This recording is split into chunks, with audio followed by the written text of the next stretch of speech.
the first day and the first Sunday in the month of March.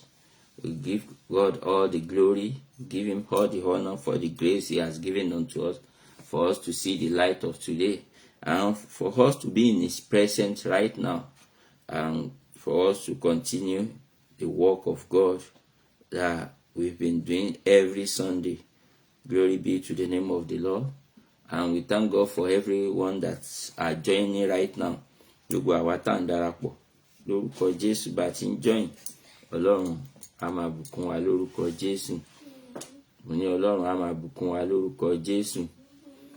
Jẹ́ kí a mú ìwé Sunday school wa láti kọ orin nínú Sunday school. Ìyanu ọ̀rọ̀ Ọlọ́run ní fìtílà fún ẹsẹ̀ mi. La la la la la la la la. La la la la la la la la. Ìyanu ọ̀rọ̀ Ọlọ́run, ìyanu ọ̀rọ̀ Ọlọ́run ní fìtílà fún ẹsẹ̀ mi, ìmọ́lẹ̀ sípa ọ̀nà mi, ẹ̀mí ọ̀run lolùkọ́ mi, nílé ẹ̀kọ́ ọjọ́ ìsinmi oníkọ́ mi Olúwa. Kọ́ mi Jésù lòtítọ́ rẹ, ṣí mi níyè Olúwa mi, jọ̀wọ́ fi ọ̀rọ̀ rẹ yé mi, kọ́ mi kémi lè jẹ́ tirẹ̀. Ìyanu ọ̀rọ̀ Ọlọ́run ní fìtílà fún ẹsẹ̀ mi, mọ́lẹ̀ sípa ọ̀nà mi, ẹ̀mí ọ̀run olùkọ́ mi, nílé ẹ̀kọ́ ọjọ́ ìsinmi oníkọ́ mi Olúwa.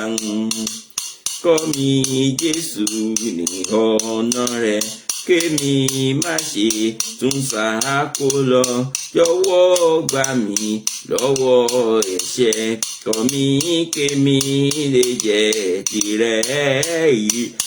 Ọ̀rọ̀ Ọlọ́run ìfìtílà fún ẹsẹ̀ mi, ìmọ́lẹ̀ sípa ọ̀nà mi, ẹ̀mí ọ̀run lolùkọ́ mi, nílé ẹ̀kọ́ ọjọ́ ìsinmi oníkọ́ mi Olúwa.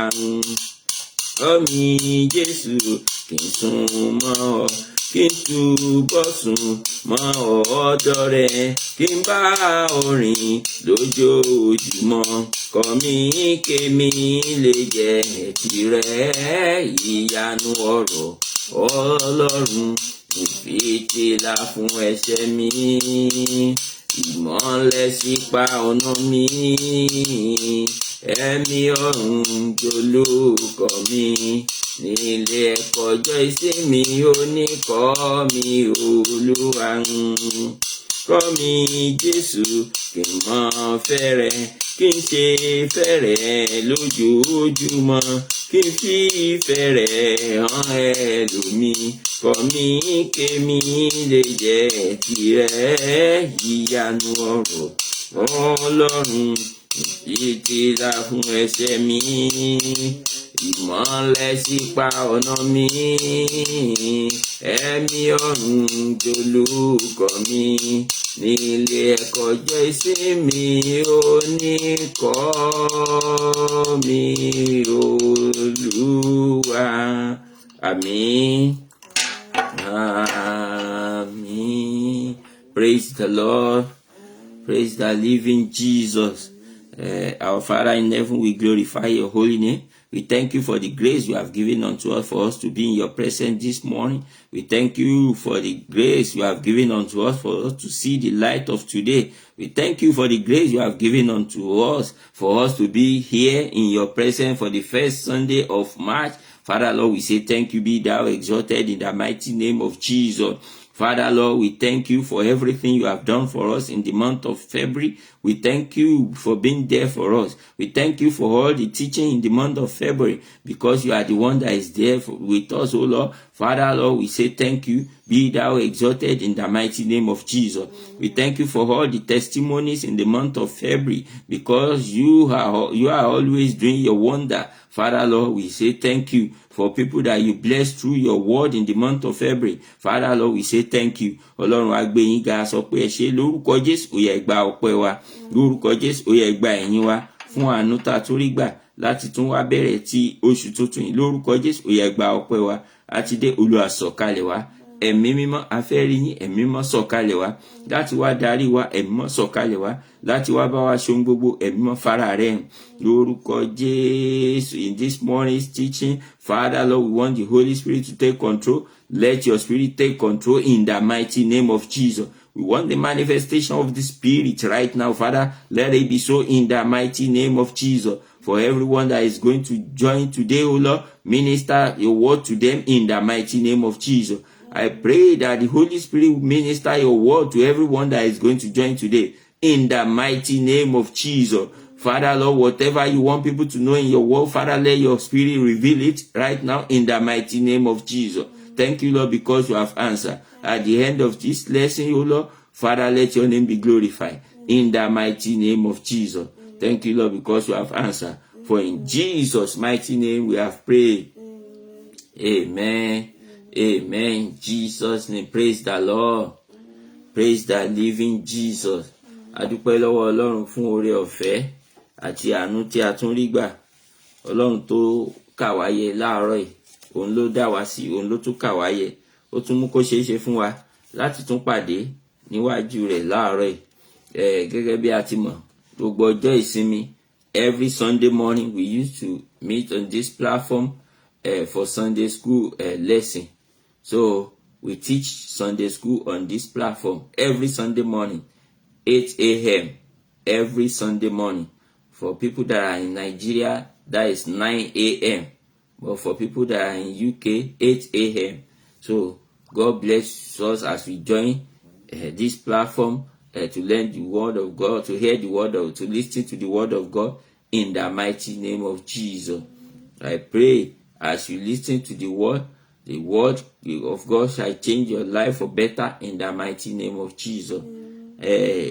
Gẹ́gẹ́ bí a ti mọ̀ pé ẹ̀kọ́ tí a ń kọ́ ó jẹ́ ti ìwé CAC Sunday School CAC ó ní à ń lò fún àwọn ẹ̀kọ́ wa. Sunday School CAC ó náà ni à ń lò láti ìgbà tá a ti ń kọ́ ẹ̀kọ́ yìí. So a rí pé àkòrí ti ọdún yìí ó náà ni ó ń sọ̀rọ̀ nípa Bíbélì, yes, Bíbélì náà ọ̀rọ̀ tàbí iṣẹ́ Ọlọ́run sí ènìyàn. The Bible, God's message to man. The Bible, God's message to man. So àwọn ẹ̀kọ́ yẹn ń sọ fún wa pé Bíbélì ó jẹ́ iṣẹ́ tí Ọlọ́run rán sí ènìyàn. Ó jẹ́ ọ̀rọ̀ tí Ọlọ́run fi ránṣẹ́ sí ènìyàn láti máa tọ́ ènìyàn, láti máa darí ènìyàn, láti máa ràn wá lọ́wọ́ láti gbé ìgbé ayé wa ojoojúmọ́. Ohun tí Bíbélì jẹ́ náà nìyẹn. Iṣẹ́ tó dẹ̀ ń ṣe fún wa náà nìyẹn. Ó ràn wá lọ́wọ́ láti gbé àwọn ìgbé ayé wa ojoojúmọ́ láti lè máa dàgbà nínú ẹ̀mí. So a dẹ̀ ti dé ẹ̀kọ́ kẹfà la wà lọ́sẹ̀ tó kọjá. We are in lesson 6 last week. So tí a parí ní ọ̀sẹ̀ tó kọjá yẹn náà. So lesson 7 náà ni à ń lọ lénìí. So lesson 6 yẹn tó ń sọ nípa òfin Ọlọ́run, májẹ̀mú pẹ̀lú àwọn ènìyàn rẹ̀. God's law, a covenant with his people. That is, the law of God is a covenant that God has made with all his people. Who are the people of God? Me and you that are listening to the word of God right now. We are the children of God. We are the people of God that the lesson 6 was talking about last week. So òfin Ọlọ́run ó jẹ́ májẹ̀mú tí Ọlọ́run dá pẹ̀lú àwọn ènìyàn rẹ̀. Ó jẹ́ ọ̀nà tí Ọlọ́run gbà bá àwọn ènìyàn tó bá àwa ènìyàn ní ìbáṣepọ̀ tó dán mọ́rán. A rí pé àwọn ọ̀rọ̀ tó fi ránṣẹ́ sí wa yẹn òun náà ló ń tọ́ wa, ló ń darí wa. So a rí pé nípa bẹ́ẹ̀ àwa di ẹni tí ó lè máa bá Ọlọ́run rìn. Ọlọ́run á ràn wá lọ́wọ́ lórúkọ Jésù. So tí torí àkókò wa a ó lọ sí ẹ̀kọ́ tí òní. Today's lesson is lesson 7.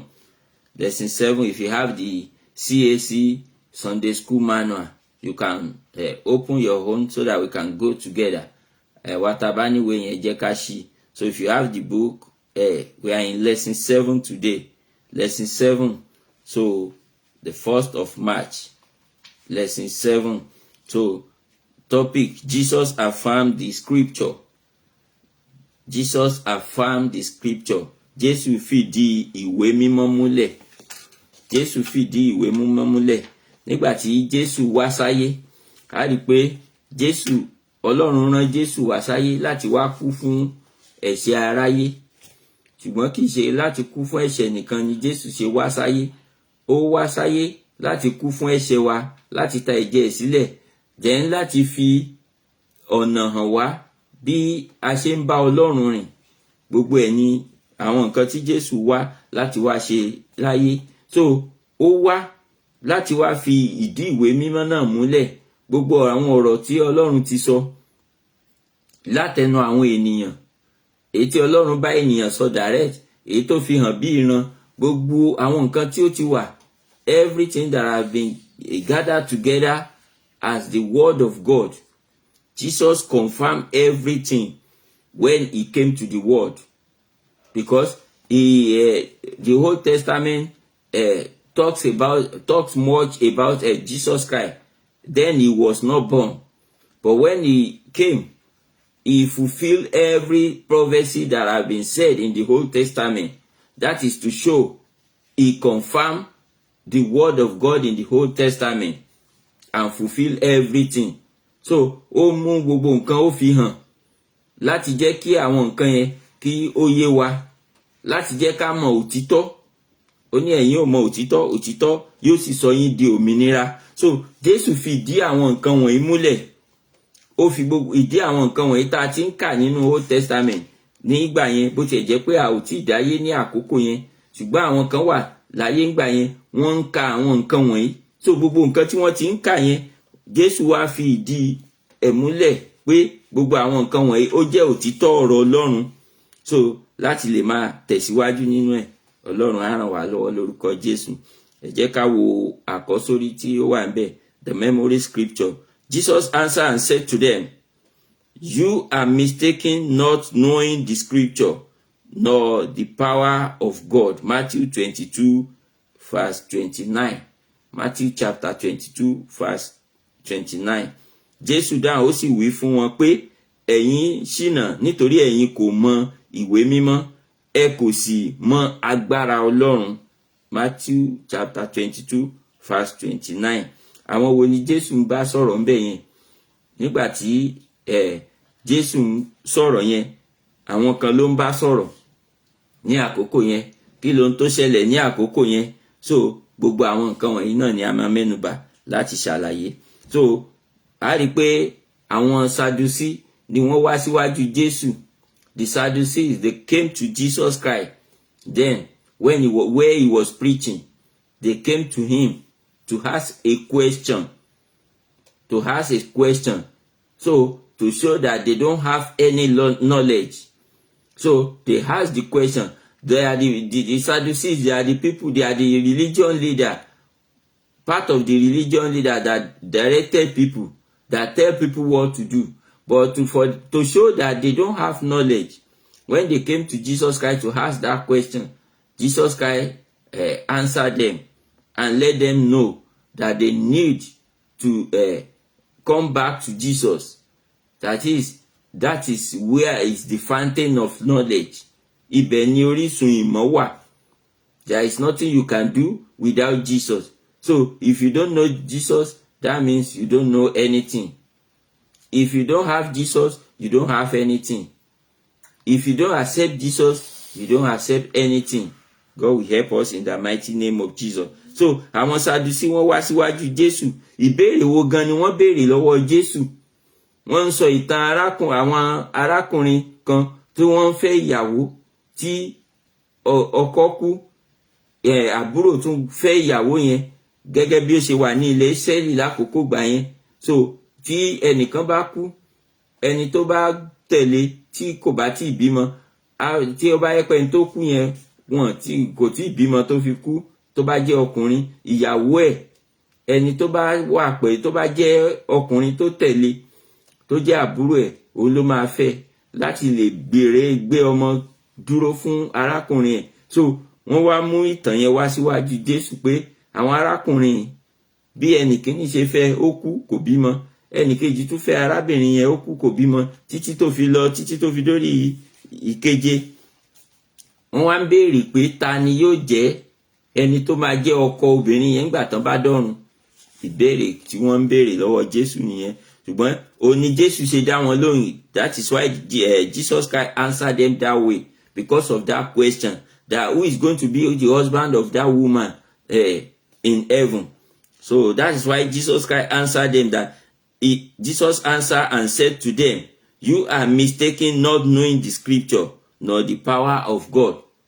Jésù jẹ́ kí wọ́n mọ̀ pé wọn ò ní òye nípa ọ̀rọ̀ Ọlọ́run ni wọ́n ṣe ń béèrè irú ìbéèrè yẹn. Torí pé níbi tí à ń lọ lọ́run kò sí ìyàwó, kò sí ọkọ, òǹkálùkù máa wà ní ààyè ara ẹ̀ ni.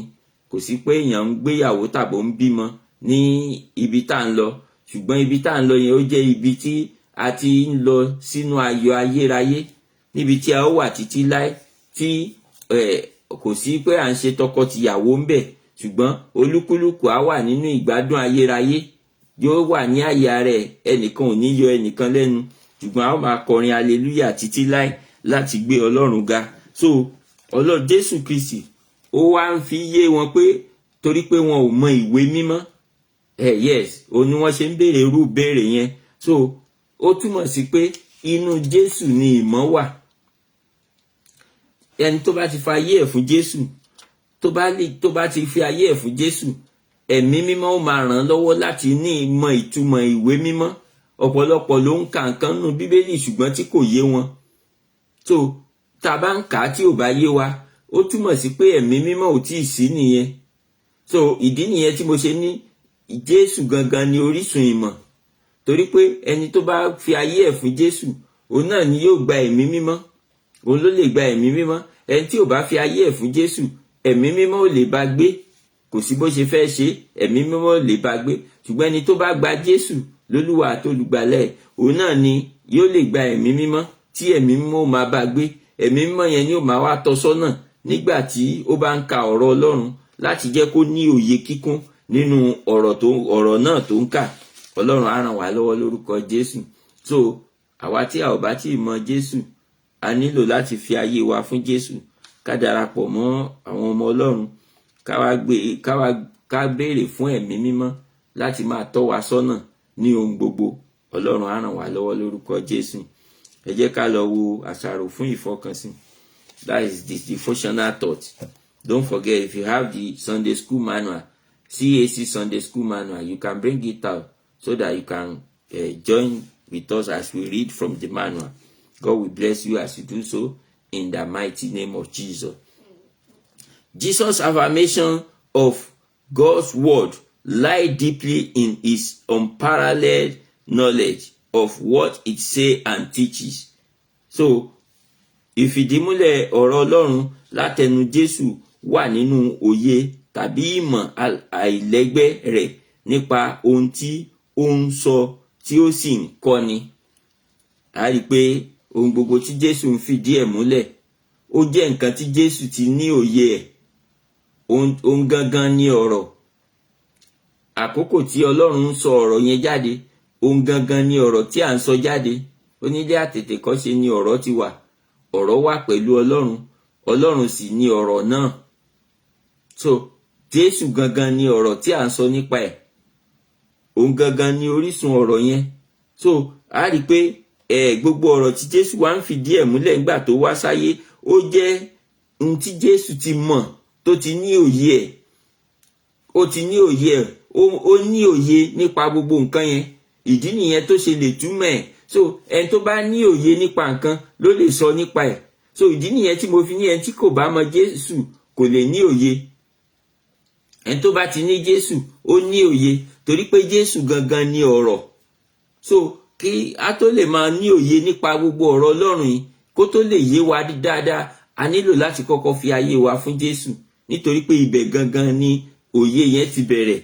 So tẹ́ bá wo òye àṣàrò fún ìfọkànsìn yẹn, ó ní ìfìdímúlẹ̀ ọ̀rọ̀ Ọlọ́run láti ẹnu Jésù wà nínú òye tàbí ìmọ̀ àìlẹ́gbẹ́ rẹ̀, inú òye ló wà.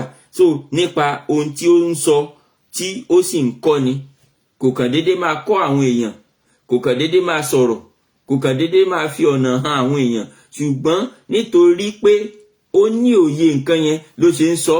So bẹ́ẹ̀ náà ni lénìí, kí èèyàn tó lè bọ́ síta láti máa kọ́ ẹ̀kọ́, ó ti kọ́kọ́ ní òye nínú nǹkan yẹn ni. Ọlọ́run ti fún ní oore ọ̀fẹ́ láti lè ṣe kíni, láti lè ní òye nínú ẹ̀, ló fi lè sọ nípa ẹ̀. Ohun tí èèyàn ò bá mọ̀ nípa ẹ̀ kò ní lè sọ, kò sí bó ṣe fẹ́ sọ. Ohun tí èèyàn bá mọ̀ nípa ẹ̀ náà ló lè sọ. Bó ṣe rí nìyẹn. Ohun tí èèyàn bá ní òye nípa ẹ̀, òun náà ni èèyàn lè sọ. Ohun tí èèyàn ò bá lóye nípa ẹ̀ kò sí bó ṣe fẹ́ sọ, torí tó bá sọ ìsọkúsọ ló máa sọ. So Jésù ní òye. Tá a bá ti fi ayé wa fún Jésù, a ó ní ìmọ̀ ìjìnlẹ̀ nínú ọ̀rọ̀ Ọlọ́run, torí pé àwọn nǹkan tí wọ́n kọ sínú ìwé mímọ́ ó ṣeé ṣe kó má yé wa tí a ò bá mọ̀ Jésù. Ó ṣeé ṣe kí ọ̀pọ̀lọpọ̀ nǹkan tó wà ńbẹ̀ má yé wa. So ìdí nìyẹn tí a fi nílò láti kọ́kọ́ fi ayé wa fún Jésù ká tó lè ní òye kíkún nínú ọ̀rọ̀ Ọlọ́run. Nípa fífa ayé wa fún Jésù la ó fi gba ẹ̀mí mímọ́. Tá a bá ti gba ẹ̀mí mímọ́, ìgbà yẹn ni a ó lè máa ní ọ̀rọ̀ Ọlọ́run á lè máa nítumọ̀ sí wa. There are many people, when they even take the Bible to read the Bible, they will only open it, but they can't understand what they are reading. Why? Because they don't know Jesus and they don't have the Holy Spirit. And if you know Jesus and you've never received the Holy Spirit, there is no way you can know. There is no way you can have the knowledge. God will help us in the mighty name of Jesus. Ẹ jẹ́ ká lọ sínú ìtúpalẹ̀ ẹ̀kọ́ tí a wà yẹn. Part 1 and 2. So he knows the scripture well. He teaches the scripture well. Ipa méjì tí ẹ̀kọ́ yẹn pín sí nìyẹn. Ó mọ ìwé mímọ́ dáradára. Ó ń kọ́ni ní ìwé mímọ́ dáradára. He knows the scripture well and he teaches the scripture well. Mo sọ lẹ́ẹ̀kan, mo ní ẹni tó bá mọ nǹkan ló lè sọ nípa ẹ̀. Ẹni tí ò bá ní òye nípa nǹkan kò sí bó ṣe fẹ́ lè sọ̀rọ̀ nípa ẹ̀, torí pé ọ̀rọ̀ tó bá máa sọ nípa ẹ̀, ọ̀rọ̀ tí ò nítumọ̀ ni ó máa jẹ́. Ṣùgbọ́n ẹni tó bá mọ̀, ẹni tó ní òye nínú ẹ̀, tó sì mọ̀, tó ní ìmọ̀ ìjìnlẹ̀ nínú ẹ̀, nígbà tó bá sọ̀rọ̀, á yé àwọn ènìyàn, á túmọ̀ ọ̀rọ̀ fún àwọn ènìyàn. Ohun tí àwọn ènìyàn ò mọ̀, á ṣe kíni, á túmọ̀ ẹ̀ fún wọn. So Jésù ó mọ ọ̀rọ̀ Ọlọ́run dáadáa. He knows the scripture well. He knows everything about the scripture. Ẹ má jẹ́ àgbàgbé, Jésù gangan ni ọ̀rọ̀. Ní àtètèkọ́ṣe ni ọ̀rọ̀ ti wà. In the beginning was Word, and the Word was God. The Word was with God, and the Word was God. Ọ̀rọ̀ yẹn ni ó ti wà títí látètèkọ́ṣe, òun náà ni Jésù. So ìdí nìyẹn, ó ní òye, ó mọ ìwé mímọ́. So nígbà tó gbé àgọ́ ènìyàn wọ̀ tó wá sáyé, òye tó ti níyẹn, òun náà ló fi ń kọ́ ènìyàn. Ẹ má jẹ́ àgbàgbé, ó ti gbé àgọ́ ènìyàn wọ̀ ní àkókò yẹn, torí pé ó gbé àgọ́ ènìyàn wọ̀ láti lè jẹ́ ká ní òye nínú ọ̀rọ̀ Ọlọ́run náà ni, láti lè fi ọ̀nà hàn wá. So òun náà ni. So ó jẹ́ ẹni tó jẹ́ pé òun gangan ni ìmọ̀, òun gangan ni òye. So Ọlọ́run á ràn wá lọ́wọ́. So tá bá ti fi ayé wa fún, ó túmọ̀ sí pé a ti gba ìmọ̀. Tá bá ti fi ayé wa fún, ó túmọ̀ sí pé a ti gba òye. Ọlọ́run á ràn wá lọ́wọ́ lórúkọ Jésù. Ẹ jẹ́ ká wá lọ nínú ìtúpalẹ̀ ẹ̀kọ́ yẹn. So àwọn ẹsẹ̀ Bíbélì tó wà níbí báyìí máa pè fún wa. Àwa tá bá fẹ́ kọ sílẹ̀, torí àti kà later, a lè kọ sílẹ̀. If you want to write it down, the Bible passage for this part 1, if you want to write it down, you can write it down. Isaiah chapter 61 verse 1, then Matthew chapter 22 verse 23 to 32, then Mark chapter 12 verse 24, then Luke chapter 24 verse 25 to 27. Then John chapter 1 verse 1 to 3. Then John chapter 14 verse 14 to 16. Àwọn bí tí ẹ̀kọ́ yẹn ti jáde wá nìyẹn. So àwa tí a bá kọ sílẹ̀ a lè lọ kà later. So but màá ka ẹyọ kan ṣoṣo tó wà nínú ẹ̀kọ́ yìí ó ní màá kà fún wa. That is the only verse in this manual. That is the one I'm going to read for us so that we can read others later. Ọlọ́run á ràn wá lọ́wọ́ lórúkọ Jésù. Jesus answered and said to them, "Are you not therefore mistaken because you do not know the scripture nor the power of God?" Mark chapter 12 verse 24. Mark chapter 12 verse 24. That was the memory scripture that we read the other time. So Jesus answered and said to them, "Are you not therefore mistaken because you do not know the scripture nor the power of God?" Ó ń bá àwọn wo ló ń bá sọ̀rọ̀ ńbẹ̀? Mo sọ lẹ́ẹ̀kan, ó ń bá wọn Sadducee, ó ń bá wọn sọ̀rọ̀ nítorí pé ìbéèrè tí wọ́n ń béèrè lọ́wọ́ ẹ̀ inú Bible, inú ìwé mímọ́ náà ló ti wà, nínú òfin Mósè. Nǹkan tí òfin Mósè gbé kalẹ̀ wípé kí wọ́n máa ṣe, òun náà ni wọ́n wá ń béèrè ìbéèrè nípa ẹ̀. Torí pé Jésù sọ, ó ní òun ò wá láti pa òfin rẹ́ ṣùgbọ́n láti tún òfin ṣe, kò wá láti parẹ́. So wọ́n ń béèrè ìbéèrè yẹn torí ó wà nínú òfin Mósè, wọ́n ti rí kà nínú òfin Mósè, àwọn náà dẹ̀ ń gbé òfin yẹn ró tán ń tọ́ àwọn èèyàn sọ́nà nínú ẹ̀ wípé bí wọ́n ṣe gbọ́dọ̀ máa ṣe rè, torí pé òfin ti sọ bẹ́ẹ̀. Òfin yẹn ń de àwọn èèyàn ní àkókò yẹn, ṣùgbọ́n ẹ má jà gbàgbé àkókò oore ọ̀fẹ́ ni Jésù Kristi mú wá sáyé. Àkókò òfin kọjá lọ, ṣùgbọ́n àkókò oore ọ̀fẹ́ ó wá bẹ̀rẹ̀, ó wá ń tẹ̀síwájú. Ohun tó ṣẹlẹ̀ nìyẹn. So ìdí nìyẹn tó fi béèrè ìbéèrè pé àkókò oore ọ̀fẹ́ tó wá mú wá ẹ̀, kí ló sọ nípa eléyìí? Torí pé bí òfin ṣe sọ rèé, ẹ jẹ́ ká lọ sínú ẹ̀ka tẹ̀síwájú nínú ẹ̀kọ́ yẹn. Bí oyè abá ṣe ń tẹ̀síwájú yẹn, ó máa yé wa. So I'm going to read from the manual right now. It takes one who truly understands something to recognize its mistake. Jesus shows he knows the scripture fully. Here, Jesus rebuked the Sadducees for getting it wrong. That is, they have been teaching the law for a long time, but they don't know the meaning. They don't know what it means for each law that they teach. They don't know maybe the end of it. They don't know how to put it right or in the right way for people. They don't really know, but they are teaching the law. Wọ́n ń kọ́ àwọn èèyàn, ṣùgbọ́n wọn ò tíì ní òye nípa nǹkan tí wọ́n ń kọ́ àwọn èèyàn. So ó túmọ̀ sí pé they are like a blind man that is leading the blind people. That is what they are. The blind man that is leading the blind people. So gbogbo wọn àjọ rína ni, wọn àjọ ní mọ ọ̀nà ni. Ìdí nìyẹn tí Jésù fi ń sọ fún wọn pé wọn ní òye pé wọ́n ṣe àṣìṣe. Wọn ní òye nínú ọ̀rọ̀ Ọlọ́run. Èyí tó fi yẹ kán wá darapọ̀ mọ́ Jésù. Ẹ má jà gbàgbé lákòókò tí Jésù wá sáyé, àwọn Sadducee, àwọn Farisí, wọn fara mọ́ Jésù. Wọn gba ẹ̀kọ́ Jésù. That is why Jesus Christ was referring to them as a mistake. He was referring to them that they don't have knowledge because they don't seek knowledge where in the right place.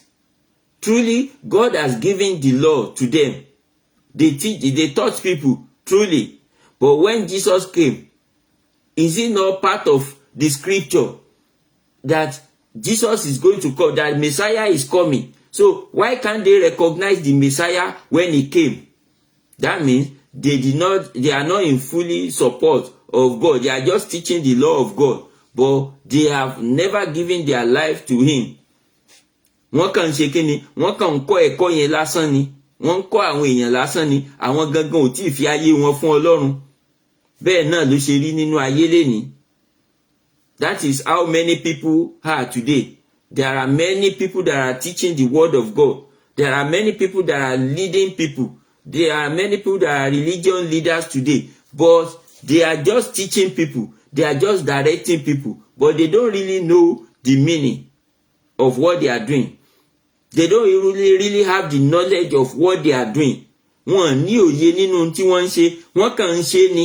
Ẹlòmíì tí ẹ̀ jogún bá ní, bóyá àwọn òbí ẹ̀ ló ní bàbá àbí ìyá ló ní chọ́ọ̀chì, wọ́n wá jogún chọ́ọ̀chì yẹn nígbà tí wọ́n papòdà, àwọn náà jogún, wọ́n dẹ̀ ń bá ẹ̀kọ́ yẹn lọ. Ǹjẹ́ Ọlọ́run ti pè wọ́n? Ǹjẹ́ wọ́n ti ní òye? So ọ̀pọ̀lọpọ̀ wọn ò ní òye, ṣùgbọ́n wọ́n kàn mọ̀ pé a ṣáà máa tẹ̀síwájú chọ́ọ̀chì, wọ́n dẹ̀ ń bá lọ. Ẹlòmíì dẹ̀rẹ́ Ọlọ́run pè náà, nígbà tọ́lọ́run pè ó dá chọ́ọ̀chì lẹ̀, ṣùgbọ́n torí pé kò lè fi ayé ẹ̀, kò lè bá Ọlọ́run rìn bó ti tọ́, torí pé gbogbo nǹkan tó all what it take to work with God, they cannot meet up with that standard. So they are only telling people what to do, but they can't do it. That is how the life of all those Pharisees and Sadducees, that is how their life was then. Wọ́n lè sọ fún àwọn èèyàn ní, ṣùgbọ́n wọn ò lè ṣe àwọn nǹkan yẹn, àwọn gan ò ní òye kíkún nínú ẹ̀. Ọlọ́run á ràn wá lọ́wọ́ lórúkọ Jésù. So òye nínú ọ̀rọ̀ Ọlọ́run ó ṣe pàtàkì. So ìdí nìyẹn tí Jésù fi ń sọ fún wọn pé wọn ò ní ìmọ̀. Ìdí nìyẹn tí Jésù fi ń sọ fún wọn pé wọn ò lóye. Nígbà tí ẹ ń kọ́ àwọn èèyàn ní òfin Ọlọ́run, ẹ̀yin lẹ gbé ọ̀rọ̀ Ọlọ́run dání, ṣùgbọ́n nínú àwọn tí ọ̀rọ̀ Ọlọ́run sọ, ẹ̀yin gan lẹ ń takò. Pé tó bá jẹ́ pé wọ́n mọ ọ̀rọ̀ Ọlọ́run ni, kò yẹ kán takò òun, ó yẹ kán fara mọ́ Jésù, kán súnmọ́ Jésù. Àwọn ló yẹ kó kọ́kọ́ dá Jésù mọ̀ nígbà tó dé, torí pé ọ̀rọ̀ Ọlọ́run ti sọ bẹ́ẹ̀. Àwọn náà dẹ̀ ń sọ fún àwọn èèyàn pé Mèsáyà ń bọ̀. Wọ́n rán àwọn èèyàn létí pé Mèsáyà ń bọ̀, ṣùgbọ́n àwọn gan ò dá Mèsáyà yẹn mọ̀ nígbà tó dé, tí wọ́n wá mọ Ọlọ́run nìyẹn. So bẹ́ẹ̀ náà ló ṣe rí lénìí, ọ̀pọ̀lọpọ̀ ló ń wàásù pé Jésù ń bọ̀, Jésù ń bọ̀, Jésù ń bọ̀, ṣùgbọ́n wọ́n ń sọ pé Jésù ò ní pẹ́ dé, ṣùgbọ́n nígbà tí Jésù bá dé, ǹjẹ́ àwọn gan lè bá lọ pẹ̀lú ohun tí wọ́n ń ṣe, pẹ̀lú ìwà tí wọ́n ń hù? Bí àwọn Farisí ṣe ń ṣe ní àkókò gbà yẹn tí wọ́n ń lọ́ni lọ́wọ́ gbà, bí àwọn Sadusí ṣe ń ṣe nígbà yẹn tán ń ṣe àwọn èèyàn lọ́nà tí wọn ò kọ́ wọn ní ìdí, tí wọn ò túmọ̀ ọ̀rọ̀ Ọlọ́run sí bó ṣe yẹ kán tú, bẹ́ẹ̀ náà ló ṣe rí lónìí láyé òde òní. Ọ̀pọ̀lọpọ̀ ń sọ pé Jésù ń bọ̀, ṣùgbọ́n àwọn gangan ò ṣe fẹ́ Jésù yẹn. Ọ̀pọ̀lọpọ̀ ń sọ pé kò ní pẹ́ dé mọ́, ṣùgbọ́n àwọn gangan ò múra sílẹ̀ dé bíbọ̀ rẹ̀. They are not prepared for his coming, but they are telling people that he will come soon, but they don't prepare for his coming. They were telling people to be prepared, but they themselves, they are not prepared, because they cannot sacrifice their life for God. They cannot give their life to Jesus. They cannot take all what it takes to walk with him. They cannot fully commit themselves to that extent. So how do you expect them to reign with Christ when he come? So bẹ́ẹ̀ náà ni àwọn Sadusí àti Farisí yẹn, bẹ́ẹ̀ náà ni wọn ò ṣe lè dá Jésù mọ̀ nígbà tó dé. Irú ipò táwọn náà wà nìyẹn. Ṣé kìí ṣe irú ipò bẹ́ẹ̀ lèmi àti ẹ̀yin náà wà lénìí? Ọlọ́run á ràn wá lọ́wọ́. Àwa tá bá wà ní ipò Sadusí, Farisí, ẹ jẹ́ ká tètè yí padà o. Àkókò ń lọ. Ẹ má jẹ́ ká kàn darí àwọn èèyàn lásán. Ẹ má jẹ́ ká kọ́ àwọn èèyàn lásán. Ẹ má kàn jẹ́ ká kọ́ chọ́ọ̀chì lásán. Ẹ má jẹ́ ká jẹ́ olùdásílẹ̀ lásán. Ẹ má jẹ́ ká jẹ́ pásítọ̀ lásán. Ẹ má jẹ́ ká jẹ́ rẹ́fẹ́rẹ̀ǹ lásán. Ẹ má jẹ́ bíṣọ̀bù lásán. Àbí ká má jẹ́ archbíṣọ̀bù lásán. Gbogbo àwọn nǹkan wọ̀nyí, ayé ni gbogbo táìtù yẹn mọ̀. Nígbà tá bá máa fi ayé sílẹ̀, gbogbo táìtù yẹn ò bá wa lọ síbì kankan. Ṣùgbọ́n ohun tó ṣe pàtàkì ni pé ẹ jẹ́ á fi ayé wa fún Ọlọ́run. Ẹ jẹ́ ká yọ̀ǹda ayé wa fún Jésù. Ẹ jẹ́ ká jẹ́ orúkọ tí wọ́n ti pe àwọn ọmọ ẹ̀yìn nígbà yẹn tán pè wọ́n ní Kristẹni. Ẹ jẹ́ ká jẹ́ orúkọ yẹn, torí ẹni tó bá máa jẹ́ orúkọ yẹn, ó máa bá Ọlọ́run rìn bó ti tọ́. Ìyẹn ni wọ́n fi lè pè ní orúkọ yẹn. Torí ọ̀pọ̀lọpọ̀ tí wọ́n ń pè ní orúkọ yẹn lénìí, kì í ṣe orúkọ yẹn ni wọ́n ń jẹ́. Torí pé ìtumọ̀ orúkọ yẹn ni Kristi kékeré. Ẹni tó bá ń bá Kristi rìn, tó ń rìn nínú ìfẹ́ Kristi, tó ń ṣe gbogbo nǹkan bí Jésù ṣe ṣe, tó ń rìn bí Jésù ṣe rìn, òun náà ni wọ́n lè pè ní orúkọ bẹ́ẹ̀. So ẹni tó bá ń pè bẹ́ẹ̀ tí ò bá rìn bó ti tọ́ lénìí, wọ́n kàn ń pè bẹ́ẹ̀ ni, kì í ṣe òun ló ń jẹ́ orúkọ yẹn. Ọlọ́run á ràn wá lọ́wọ́ lórúkọ Jésù.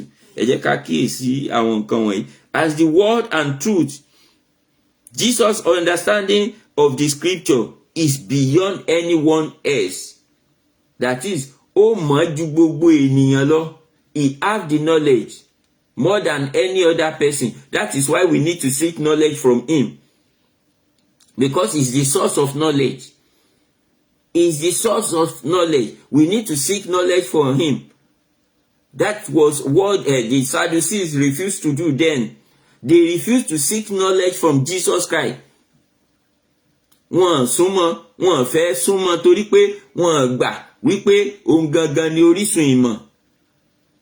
Wọ́n fẹ́ súnmọ́ torí wọ́n gbà pé òun gangan ni ọ̀rọ̀. Wọ́n fẹ́ súnmọ́ torí pé wọ́n ti ẹ̀dá mọ̀ gẹ́gẹ́ bí Mèsáyà. Ṣùgbọ́n wọ́n rí gbogbo àpẹẹrẹ tí ìwé mímọ́ sọ nípa Mèsáyà, àwọn fúnrara wọ́n rí. Kí ló dé tí wọ́n wá gbà? Ó túmọ̀ sí pé kì í ṣe pé wọ́n dá mọ̀, ṣùgbọ́n wọ́n fẹ́ ṣe ìfẹ́ ọ̀nà tí ohun tí Jésù mú wá sáyé ó ti le jù fún wọn láti rìn nínú ẹ̀. Wọ́n rò pé àwọn ò ní lè máa rí oúnjẹ jẹ, àwọn ò ní lè máa rí báwọn ìbọn ṣe ń tú àwọn èèyàn jẹ ní látẹ̀yìnwá. Wọ́n ò ní lè máa rí àwọn èèyàn gbá lójúmọ́. Gbogbo nǹkan wọ̀nyí ni ò jẹ́ kán lè ṣèfẹ́ Ọlọ́run. Ó ní ò jẹ́ kán lè súnmọ́ Jésù. Bẹ́ẹ̀ náà ló ṣe rí lóde òní. Torí pé gbogbo àwọn ìwà jìbìtì tá a fẹ́ lù, ó ní ò jẹ́ ká lè súnmọ́ Ọlọ́run. Excuse me. Àwọn ìwà jìbìtì yẹn ni ò jẹ́ ká lè súnmọ́ Ọlọ́run. Kò jẹ́ ká lè fàyè wa fún bó ti tọ́ àti bó ti yẹ. Torí pé a fẹ́ rèsì owó. Àwọn náà fẹ́ bá wọn lówó. A fẹ́ bá wọn jẹ́ èèyàn láyé. Gbogbo àwọn nǹkan wọ̀nyí ó ní ò fún wa láàyè láti lè bá Ọlọ́run rìn bó ti tọ́. Mi ò ní kò dáa kéèyàn lówó. Ó dáa kéèyàn lówó. Ó sì dáa kéèyàn jẹ́ èèyàn pàtàkì. Ṣùgbọ́n gbogbo àwọn nǹkan wọ̀nyí àfikún ni Jésù pé nígbà tó sọ̀rọ̀. Ó ní ẹ máa wá ìjọba Ọlọ́run náà àti òdodo rẹ̀. Ó ní èyí tó bá kù, ó ní a ó ṣe kíni? A ó fi kún fún yín. Oore ọ̀fẹ́ àti agbára tá ó fi ní òye kíkún nínú ọ̀rọ̀ Ọlọ́run. Kọ́lọ́run kó fi fún wa lórúkọ Jésù. So ẹ jẹ́ kí a ní òye yẹn bẹ́ẹ̀.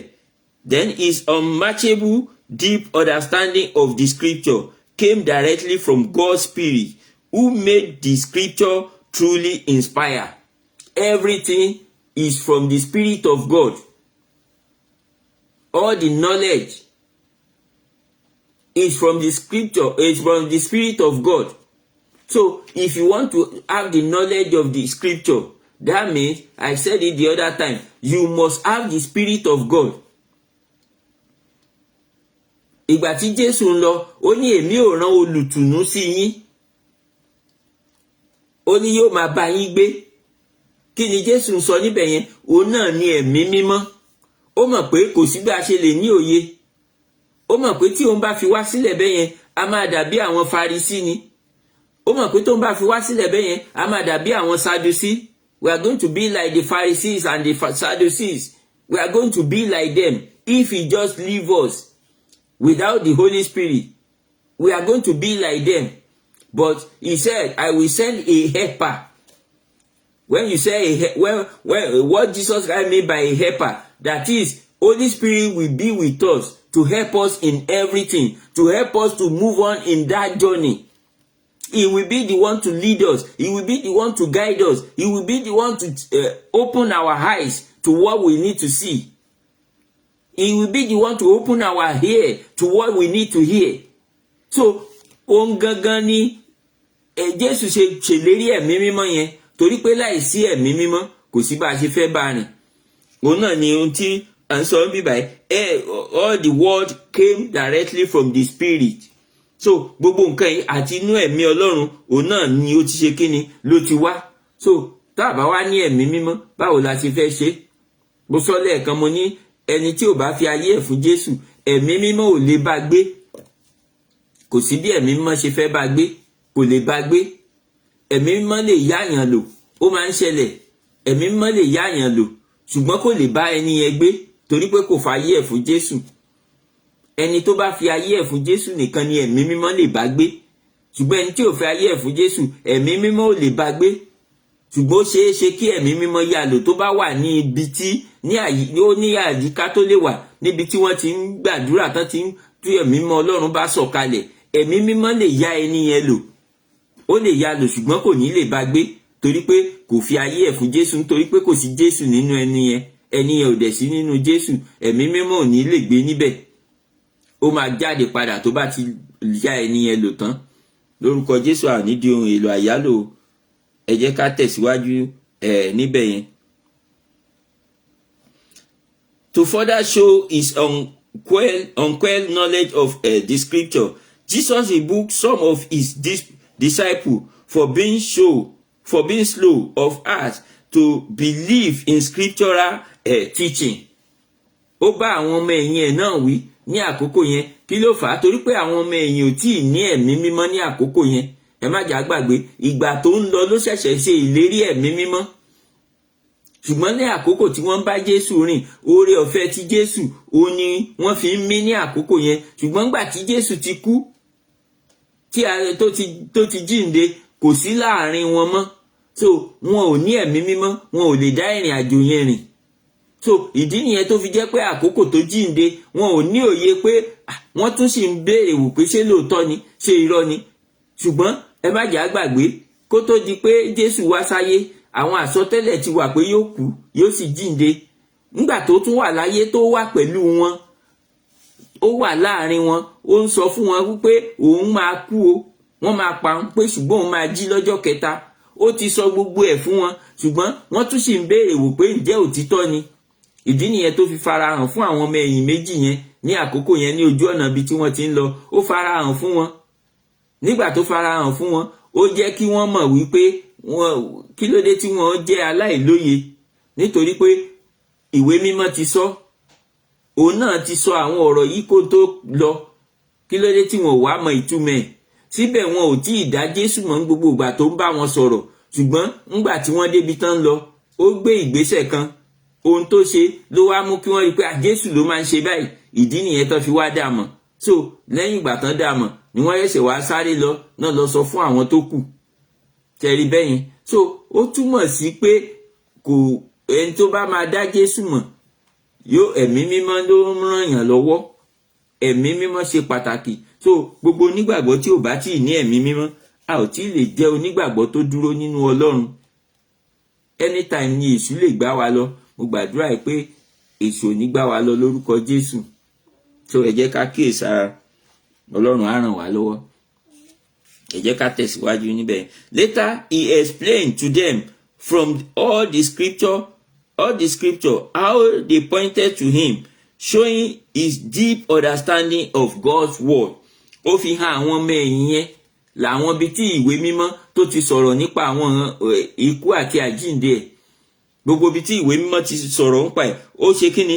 Ó mú jáde, ó fi hàn wọ́n láti jẹ́ kí wọ́n lè ní òye, kí wọ́n lè mọ̀ pé Jésù tí àwọn ń sọ̀rọ̀ ẹ̀, òun náà ni ó kú, òun ló jíǹde, pé ó dẹ̀ ti jíǹde ní tòótọ́ torí pé ọjọ́ kẹta yẹn ti pé. So láti lè jẹ́ kí wọ́n ní òye, òun náà ni Ọlọ́run á ràn wá lọ́wọ́ lórúkọ Jésù. So the Spirit of the Lord blessed Jesus with deep understanding of the scripture.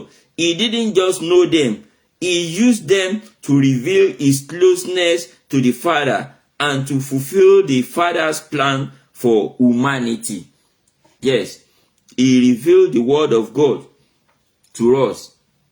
Yes, he revealed the word of God, and through the word of God, he showed his closeness to the Father.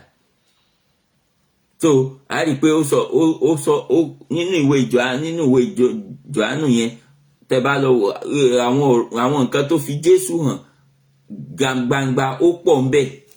Ó ní èmi ni ọ̀nà, òtítọ́ àti ìyè. Kò sẹ́ni tó lè wá sọ́dọ̀ Baba bí kò ṣe nípasẹ̀ mi. No one can come to the Father except by me.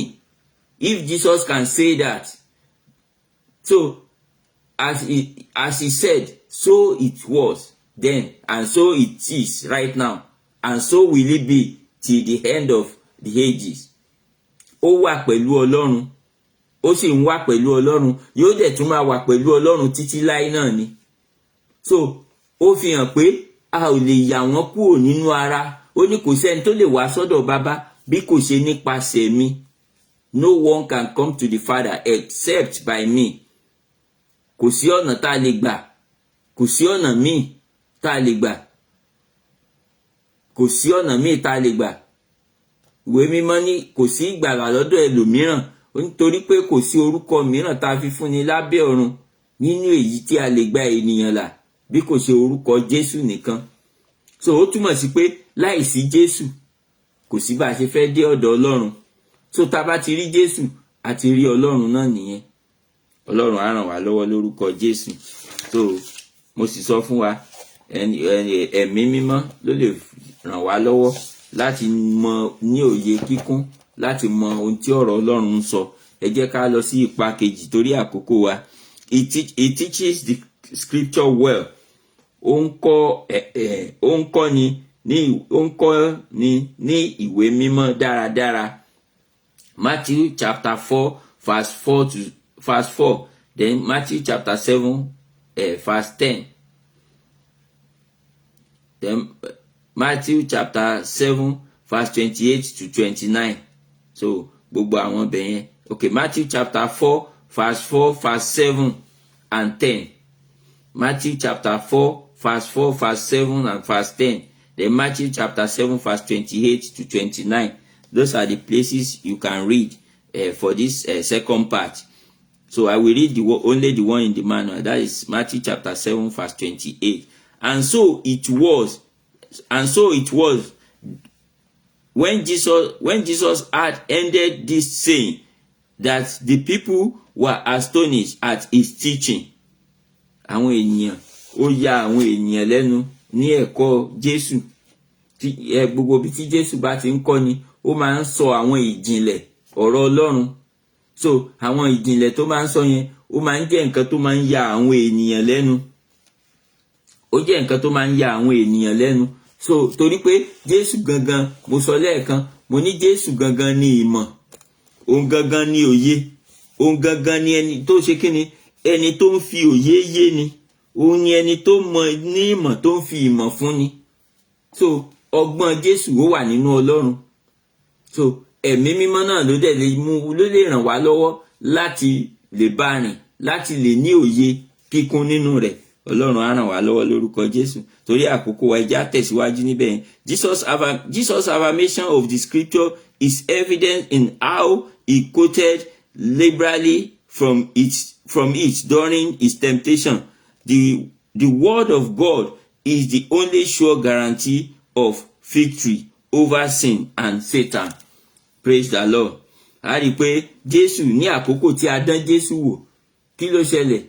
Tí kì í bá ṣe ẹ̀mí mímọ́ ni àti ọ̀rọ̀ Ọlọ́run, kò sí bí Jésù ṣe fẹ́ ṣe. Òun náà ni ìdí nìyẹn lénìí tó fi jẹ́ pé tí èèyàn bá ti mọ ọ̀rọ̀ Ọlọ́run dáadáa tó sì ní ẹ̀mí mímọ́, èṣù ò lè rí irú ẹni bẹ́ẹ̀ gbé ṣubú. Torí pé ohun tí èṣù fi ń gbé èèyàn ṣubú, òun náà ni ọ̀rọ̀ ló fi ń gbé èèyàn ṣubú. Ọ̀rọ̀ náà la dẹ̀ lè fi kojú ẹ̀. So Jésù sì ni ọ̀rọ̀. Ṣé ti wá rí bẹ́yẹn pé kò sí bá ṣe fẹ́ yọ gbogbo ẹ̀ kúrò nínú ara wọn. Jésù ni ọ̀rọ̀. Ọ̀rọ̀ náà ni èṣù fi ń gbé èèyàn ṣubú. Ọ̀rọ̀ náà la fi ń kojú èṣù. So ọ̀rọ̀ tí ó ju ọ̀rọ̀ lọ, òun ni Jésù. So ọ̀rọ̀ Jésù ó ju ọ̀rọ̀ tí èṣù fi ń gbé èèyàn ṣubú lọ. So tí a bá ti ní òye nínú ọ̀rọ̀ Ọlọ́run, ìdí nìyẹn gbà tí èṣù wá síwájú Jésù, kí ni Jésù ṣe? Ẹ má jà gbàgbé nígbà tí àkókò tí èṣù wá, àkókò tí Jésù parí àwẹ̀ 40 ọ̀sán àti 40 òru ni. Ó ṣe gbàdúrà tán ni 40 days and 40 nights. Ṣé kò tí pọ̀ tó? Tá bá fẹ́ wò gẹ́gẹ́ bí ẹlẹ́ran ara, ṣé ọjọ́ tó fi gbààwẹ̀ àtàdúrà yẹn ò tí pọ̀ tó? Ọjọ́ yẹn ti pọ̀, ó kódà ó tún ti fẹ́ pọ̀ jù ní ti ènìyàn ẹlẹ́ran ara, torí pé èèyàn mélòó ló lè gbà 40 days and 40 nights? Èèyàn mélòó ló lè gbà láì jẹ láì mu? So ó túmọ̀ sí pé gbogbo àwẹ̀ tí Jésù gbà yẹn kò dá èṣù dúró láti wá sọ́dọ̀ ẹ̀. So òun náà ni ó yẹ kó yé wa léni pé kò sí bá a ṣe gbàdúrà tó, kò sí bá a ṣe lọ nínú àwẹ̀ tó lè dá èṣù dúró láti wá síbi tá a bá wà. Kò lè dá dúró, yóò sì wá náà ni. torí pé kò sí ọ̀nà tí èṣù lè gbà farahàn. Ẹ má jẹ́ àgbàgbé nínú ọgbà Édẹ́nì, Ọlọ́run ò fún èṣù láàyè láti lọ bá àwọn Ádámù àti Éfà ń bẹ̀, ṣùgbọ́n nígbà tó fẹ́ ṣe ó wọnú ejò, ó gba ẹnu ejò sọ̀rọ̀, bá wọn sọ̀rọ̀, ìyẹn tún kọ́.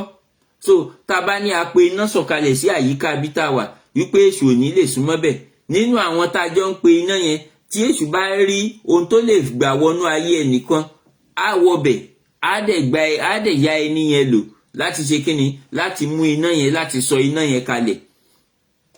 So èṣù máa ráyè ṣiṣẹ́ tó fẹ́ ṣe.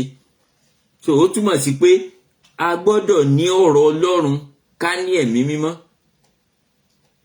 Ọ̀rọ̀ ẹ̀mí mímọ́ náà ló máa ń báàkì ọ̀rọ̀ yẹn jáde láti ẹnu ènìyàn. Ẹ̀mí mímọ́ ló máa rán èèyàn létí pé ṣe bí ọ̀rọ̀ òdẹ sọ, ṣe bọ́rọ̀ Ọlọ́run sọ báyìí, gẹ́gẹ́ bí ẹ̀mí mímọ́ ti rán Jésù létí nígbà tó ní kí Jésù sọ òkúta dàkàrà. Jésù ìbá ṣe lóòótọ́ tó bá yẹ pé kò ní òye nínú ọ̀rọ̀ Ọlọ́run àti pé kò sí ẹ̀mí mímọ́ láti rán létí, ìbá ṣe é ṣe kó ṣe. So ọ̀pọ̀lọpọ̀ ìgbà ni èṣù ń darí àwa náà. Àwọn nǹkan tí a ní wò pé ó jẹ́ ẹ̀ṣẹ̀, lóòótọ́ a ní rí gẹ́gẹ́ bíi pé kíní ó jẹ́ ẹ̀ṣẹ̀ nígbà tá a bá fẹ́ ṣe, èṣù máa tì wá sí. Ok, ṣé tí èṣù ní kó sọ òkúta dàkàrà, ṣé Jésù lè rò tí ò bá sí ẹ̀mí mọ́, ṣé nǹkan tó yẹ kéèyàn rò pé ẹ̀ṣẹ̀ ni? Torí pé ebi ń pa lásìkò yẹn, ó mú wá bí ìmọ̀ràn nínú ọkàn ẹ̀ pé ó ṣe sọ òkúta ìdàkàrà, ṣé bí wàá dẹ̀ jẹun wà yóò lágbára láti ṣe náà. Tí téèyàn ò bá wò dáadáa, ǹjẹ́ kò ní ṣubú sínú irú nǹkan bẹ́ẹ̀ yẹn? Bẹ́ẹ̀ náà ni nígbà tá a bá wà ní orí ìjọ wa lénìí, bóyá ńgbà tá à ń wàásù lọ́wọ́ ni, bóyá ńgbà tá à ń gbàdúrà fáwọn èèyàn ni, ẹ̀mí yẹn á kàn tọ̀ wá ní á ní àwọn èèyàn wọ̀nyí ò rírú àwọn káàtàn páàkì síta ni, owó ni kẹ̀kẹ́ ìhìnrere, ṣé bó ń gbàdúrà fún wọn, ó ṣe béèrè owó lọ́wọ́ wọn. Ẹ̀mí yẹn máa wá, ó máa sọ. Irú ẹ̀mí bẹ́ẹ̀ ló bá Jésù sọ̀rọ̀ pé kó sọ òkúta dàkàrà o. Tẹ́ bá wò dáadáa, ó ní kó sọ òkúta dàkàrà. Bí ẹ̀mí yẹn ṣe wá yẹn, bẹ́ẹ̀ náà ló ṣe máa wá. Àwọn tó ń gbàdúrà fún yìí ó ṣáà ń lébọ̀ lórí wọn. Wọ́n lówó lọ́wọ́ náà, ṣé báwọn náà páàkì káà yìí, tó bá wo káà yẹn, káà 50 million ni. So ẹni tó bá lè avoid káà 50 million, ṣé 1 million wá ti pọ̀jù tó bá ní kó wá fún yín ní 1 million láti fi ṣe iṣẹ́ ìránṣẹ́.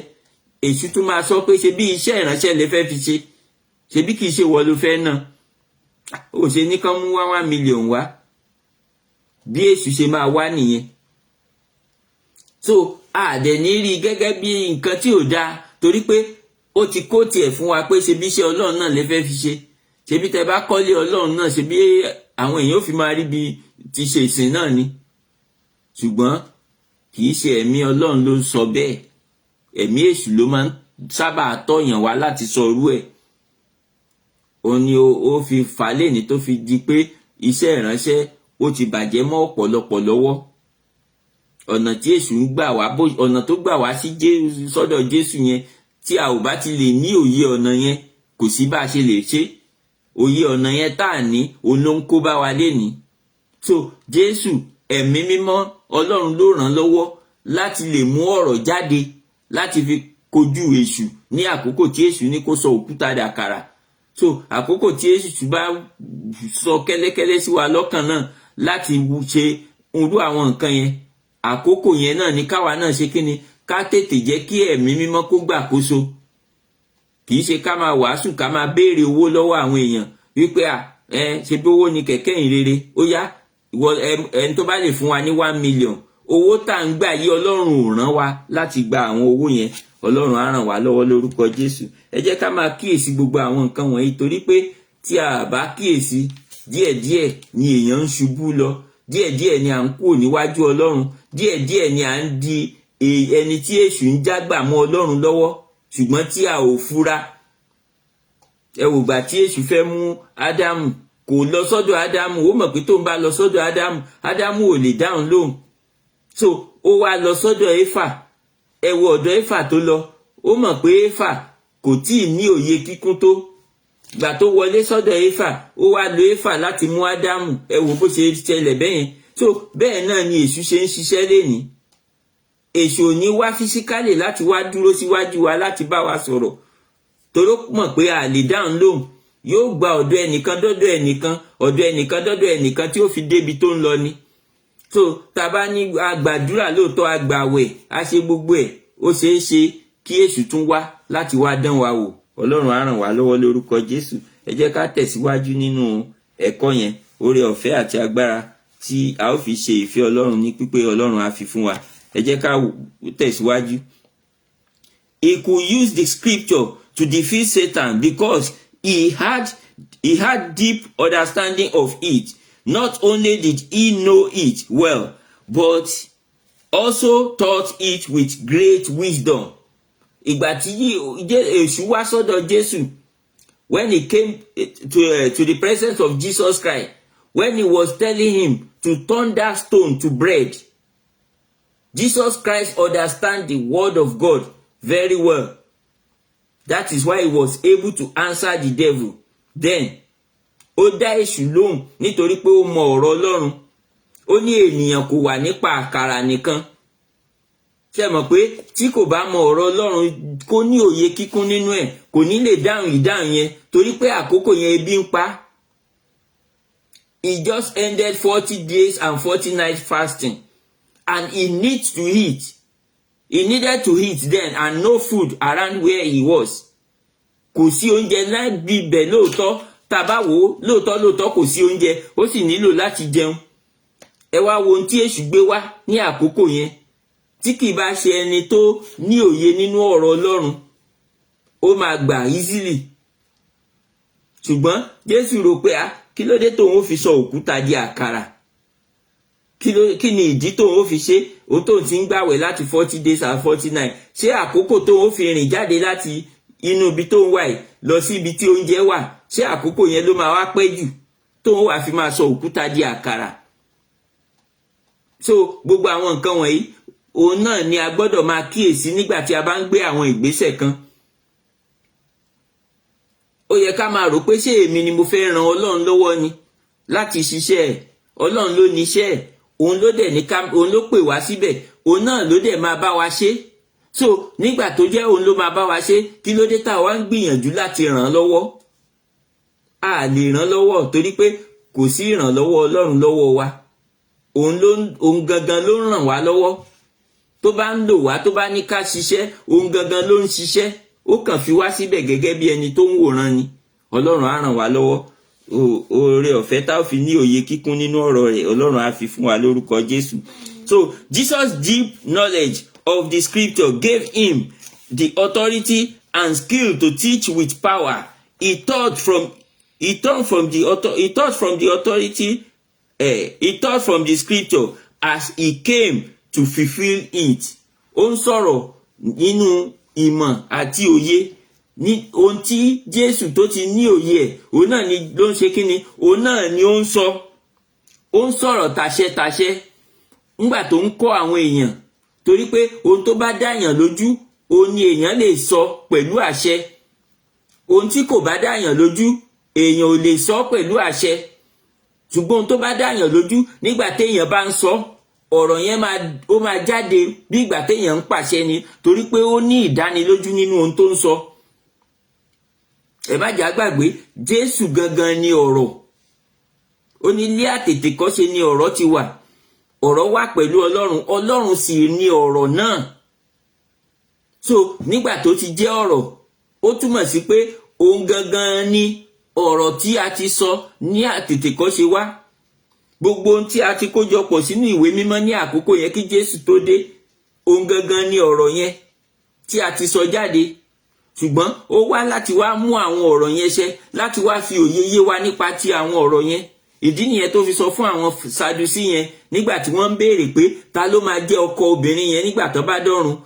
Ó wá fi òye yé wọn pé torí pé ẹ ò ní òye lẹ ṣe ń béèrè irú béèrè yìí.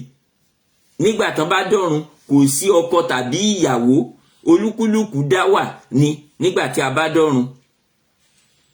So ó túmọ̀ sí pé àwọn Sadusí yẹn wọn ò ní òye tó kún. Ìdí nìyẹn tí wọ́n ṣe ń ṣe kíni, tí wọ́n ṣe ń béèrè irú béèrè yẹn. So mo sọ lẹ́ẹ̀kan, mo ní ẹ̀mí mímọ́ nìkan ló lè ràn wá lọ́wọ́ láti ní òye kíkún nínú ọ̀rọ̀ Ọlọ́run. So nígbà tí Jésù ń kọ́ àwọn èèyàn, ó ń kọ́ wọn tàṣẹ torí pé òun gangan ni ọ̀rọ̀. So àwọn ọ̀rọ̀ tó ń sọ jáde, ó ń sọ pẹ̀lú àṣẹ. So he taught from the scripture as he came to fulfill it. Òun náà ló wá mú gbogbo nǹkan tó wà nínú ọ̀rọ̀ Ọlọ́run yẹn, ó wá mú ṣẹ. Ṣùgbọ́n àwọn Sadusí, àwọn Farisí, wọn ò dámọ̀ nígbà tó dé. Kí ló dé tí wọn ò dámọ̀? Torí pé wọn ò ní òye nínú ọ̀rọ̀ Ọlọ́run. Torí pé kò sí ẹ̀mí mímọ́ láti ràn wọ́n lọ́wọ́. Wọn ò dá Jésù mọ̀. Ẹ má jà gbàgbé, àwọn gangan ni wọ́n ń kọ́ àwọn ènìyàn ní òfin Mósè. Àwọn ni wọ́n ń kọ́ àwọn èèyàn ní òfin Mósè. Àwọn ni wọ́n jẹ́ ẹni tó gbé ẹ̀sìn dání, tó ń fi ọ̀nà hàn àwọn ènìyàn. So ẹni tó ń fi ọ̀nà hàn àwọn èèyàn tí òun gan ò ní òye. Ṣebí nínú gbogbo àwọn nínú ìwé mímọ́ ó ti wà ń bẹ̀ pé Mèsáyà ń bọ̀, ṣùgbọ́n wọn ò dá Mèsáyà yẹn mọ̀ nígbà tó dé. Àwọn tí wọ́n ń kọ́ ní ẹ̀kọ́, àwọn gangan ni wọ́n wá faramọ́ Mèsáyà, tí wọ́n gbà gẹ́gẹ́ bí Mèsáyà, tí wọ́n ń tẹ̀lé lọ, tí wọ́n ń tẹ̀lé bọ̀, tí wọ́n ń gbọ́ ọ̀rọ̀ ẹ̀ lójoojúmọ́. Ṣùgbọ́n àwọn tí wọ́n kọ́ àwọn èèyàn tó ń sọ fún wọn pé Mèsáyà ń bọ̀, àwọn gangan ò lè ṣe kíni, wọn ò lè súnmọ́ torí iṣẹ́ ọwọ́ wọn. Kí ló wà lọ́wọ́ èmi àti ẹ̀yin náà lénìí? Àwọn nǹkan wo là ń ṣe, ìwà wo là ń hù, ìrìn wo là ń rìn? Bóyá àwa náà jẹ́ ẹni tó ń kọ́ ènìyàn lọ́rọ̀ Ọlọ́run. A lè jẹ́ pastor, a lè jẹ́ reverend, a lè jẹ́ bishop. You can be anything in the house of God. But as you are teaching people, as you are directing people, as you are telling people this is the right thing, are you really doing it yourself? That is the question to me and you. Am I doing it? Are you doing it the way you are telling people? The way you are showing people the way? Are you following the way? Are you still on the way? Gbogbo àwọn ìbéèrè a nílò láti bira wa léèrè, because tá a bá bira wa léèrè, ó ṣeé ṣe kó jẹ́ pé ẹni téèyàn ń kọ́ yóò padà dé ọ̀run, tí ẹni tó ń kọ́yàn ò ní dé ọ̀run torí pé kò bira ẹ̀ léèrè ìbéèrè yẹn. Ó kàn sọ fún èèyàn ni pé báyìí ni, ṣùgbọ́n òun gangan ò bira ẹ̀ léèrè pé ṣé mò ń ṣe. Ohun tí èèyàn bá ti ń sọ, òun gangan gbọ́dọ̀ gbìyànjú láti máa ṣe. Ó gbọ́dọ̀ gbìyànjú láti máa fi ayé ẹ̀ sínú ẹ̀. Ọlọ́run á ràn wá lọ́wọ́ lórúkọ Jésù. Oore ọ̀fẹ́ àtagbára tá ò fi ṣe ìfẹ́ Ọlọ́run pípé Ọlọ́run á fi fún wa. Ẹ jẹ́ ká tẹ̀síwájú. For he taught them as one having authority, and not as described. And not as described. The scripture's divine authority gave Jesus the power and effectiveness in his teaching, something the scribe lacked. Ṣé ti rí bẹ́ẹ̀ yẹn? Ó ń kọ́ àwọn ènìyàn gẹ́gẹ́ bí ẹni tí ó ní àṣẹ. Kìí ṣe báwọn Farisí àti Sadusí, kìí ṣe bọ́n ṣe ń kọ́ wọn. Ṣùgbọ́n òun sọ̀rọ̀ gẹ́gẹ́ bí ẹni tí nǹkan dá lójú. Ẹni tó bá ń kọ́yàn bí aláṣẹ, ẹni tí nǹkan dá lójú ni. You have the assurance of what you are saying. You have that assurance that it is true. You are very, very sure. That is why you are able to say it with confidence. Whatever you are not sure, you can never say it with confidence. A lè sọ ni, ṣùgbọ́n àní lè ṣe bó ti tọ́. Ṣùgbọ́n torí pé a mọ̀, ó dá wa lójú, a dẹ̀ gbàgbọ́ nú ẹ̀, torí ẹ̀ náà la ṣe lè ń sọ bó ṣe tọ́ àti bó ti yẹ. Ṣùgbọ́n àwọn Farisí, àwọn Sadusí, wọn fi bẹ́ẹ̀ gbàgbọ́ pé bó ṣe rí nìyẹn. Ìdí nìyẹn tí wọn ò fi ní òye tán fi lọ ń béèrè ìbéèrè yẹn. Wọ́n yọ wá béèrè ìbéèrè yẹn ni, ṣùgbọ́n wọn ò lè tẹ̀lé Jésù gangan. Tó bá yẹ pé wọ́n lè tẹ̀lé Jésù ni, àwọn gangan ni ò bá kọ́kọ́ súnmọ́ nígbà tó dé, torí pé àwọn náà mọ ọ̀rọ̀ Ọlọ́run tó ń sọ fún àwọn èèyàn. Gbogbo èèyàn kọ́ ló lẹ́tọ̀ọ́ sí ọ̀rọ̀ Ọlọ́run ní àkókò yẹn. Àwọn ni wọ́n gbé ọ̀rọ̀ Ọlọ́run dání. Ohun tí wọ́n bá túmọ̀ fún àwọn èèyàn ni àwọn èèyàn ń gbọ́ ní àkókò yẹn. Ohun tí wọn ò bá sọ fún àwọn èèyàn ò ní òye ẹ̀. Torí pé kì í ṣe kò dàbí ayé òde òní tó yẹ pé gbogbo wa la ní Bíbélì nínú ilé. Everybody have the Bible. You have it on your phone. You have it everywhere. Even though you don't have one, anywhere you go, you can find Bible. They can just put it on the table in the hotel. They can put it anywhere that you can see it and you can read it free. And your phone, the phone you are holding, That phone has Bible in it. If you download it, you can read from your phone. You can read from your laptop. You can read from all your tab. So that is to show that the word of God is everywhere now. It's not like before. So those are the people that are telling them then that this is the word of God. Ọlọ́run sọ pé Messiah ń bọ̀. Àwọn náà ń sọ fáwọn èèyàn ní gbogbo ìgbà pé Ọlọ́run sọ pé Messiah ń bọ̀. Ṣùgbọ́n ta ló yẹ kó kọ́kọ́ dàmọ̀ ńgbà tó dé? Tó bá jẹ́ pé lóòótọ́ ohun tí wọ́n ń sọ fáwọn èèyàn yẹn àwọn gangan ní òye nínú ẹ̀, ta ló yẹ kó kọ́kọ́ dàmọ̀? Ṣùgbọ́n wọn ò dàmọ̀. Àwọn èèyàn tó ń sọ fún ló dàmọ̀. Bẹ́ẹ̀ náà ni ó ṣe rí nígbà tí Jésù Kristi bá máa padà dé lẹ́ẹ̀kejì. Ọ̀pọ̀lọpọ̀ tó ń sọ̀rọ̀ nípa Jésù wọn ò ní lè bá lọ, ṣùgbọ́n àwọn èèyàn tó ń sọ fún ni wọ́n wà bá lọ́pọ̀lọpọ̀ tí wọ́n bá lọ. Ṣùgbọ́n ọ̀pọ̀lọpọ̀ tó ń sọ̀rọ̀ nípa ẹ̀ lénìí wọn ò ní lè bá lọ. Kí ló fà á tó fi rí bẹ́ẹ̀? Torí pé wọn ò ní òye kíkún nínú ohun tí wọ́n ń sọ, wọ́n kàn ń sọ ni. Àwọn gangan ò fi ayé wọn sínú ohun tí wọ́n ń sọ, wọ́n kàn ń sọ ni. Àwọn gangan ò bíra wọn léèrè ìbéèrè pé ǹjẹ́ ohun tí mò ń sọ yìí, ǹjẹ́ mo wà nínú ẹ̀, ǹjẹ́ mò ń ṣe? Tí mò ń sọ fún àwọn èèyàn ǹjẹ́ mò ń ṣe? Wọ́n lè bíra wọn léèrè bẹ́ẹ̀. Ẹni tí ò bá dẹ̀ ti lè bíra ẹ̀ léèrè irú ìbéèrè yẹn kò lè ṣeé ṣe fún láti lọ. Ọlọ́run á ràn wá lọ́wọ́ lórúkọ Jésù. Oore ọ̀fẹ́ èyí tí a ó fi ní òye kíkún, oore ọ̀fẹ́ tí a ó fi gba ẹ̀mí mọ́, tí ẹ̀mí mọ́ ó lè máa ràn wá lọ́wọ́, Ọlọ́run á fi fún wa o. Ẹ jẹ́ ká wo lọ sínú ẹ̀kọ́ tí a rí kọ́, the lesson derived for this lesson 7. Number 1, knowing the scripture is key to understanding God, avoiding mistakes and living in a way that honor him. Ẹ̀kọ́ tí a rí kọ́ kìíní ni mo kà yẹn, mo máa tún kà ní Yorùbá ń bíbá ẹ̀sìn. Mímọ̀ ìwé mímọ́ ni kọ́kọ́rọ́ sí níní òye Ọlọ́run. Yíyàgò fún àwọn ìṣìnà kí a sì máa gbé ìgbé ayé wa ní ọ̀nà tí ó bu ọlá fún un. Ṣé ti rí bẹ́yẹn? Kọ́kọ́rọ́ sí níní òye Ọlọ́run. Ìwé mímọ́ ni. Torí pé ọ̀rọ̀ Ọlọ́run ló sọ nípa Ọlọ́run. Ọ̀rọ̀ Ọlọ́run náà ló sọ nípa Jésù. Ọ̀rọ̀ Ọlọ́run ló sọ nípa ẹ̀mí mímọ́. A dẹ̀ lè ya mẹ́tẹ̀ẹ̀ta kúrò nínú ara wọn, Baba, Ọmọ àti ẹ̀mí mímọ́. So ọ̀rọ̀ Ọlọ́run tó sọ nípa Baba, inú ọ̀rọ̀ Ọlọ́run náà láti sọ nípa Ọmọ, nínú ọ̀rọ̀ Ọlọ́run náà láti sọ nípa ẹ̀mí mímọ́. So mẹ́tẹ̀ẹ̀ta láti sọ nípa ẹ̀ nínú ọ̀rọ̀ Ọlọ́run. So ẹni tó bá ti wá mọ ọ̀rọ̀ Ọlọ́run ó ti ní òye nípa kíni? Nípa Ọlọ́run nìyẹn. So ó ti ní òye Ọlọ́run nìyẹn. Ó lè wá ṣe kíni? Ó lè ní oore ọ̀fẹ́ láti sọ fún àwọn èèyàn míì. Torí pé ẹni tó bá ní òye òun ló lè ṣe kíni? Òun ló lè fi ọ̀nà hàn yàn. So ó wá jẹ́ ọ̀nà ó ní tí a fi lè gbé ìgbé ayé wa. Ọ̀rọ̀ Ọlọ́run náà ni à ń sọ pé yẹn o. Ọ̀nà tí a fi lè gbé ìgbé ayé wa láti wo Ọlọ́run. So èwo tó wá ń tó ibẹ̀ yẹn wá túmọ̀ sí fún wa ni pé a kàn ní máa kà á lásán. Ṣùgbọ́n bá a bá ṣe ń kà á, a ó máa ṣe.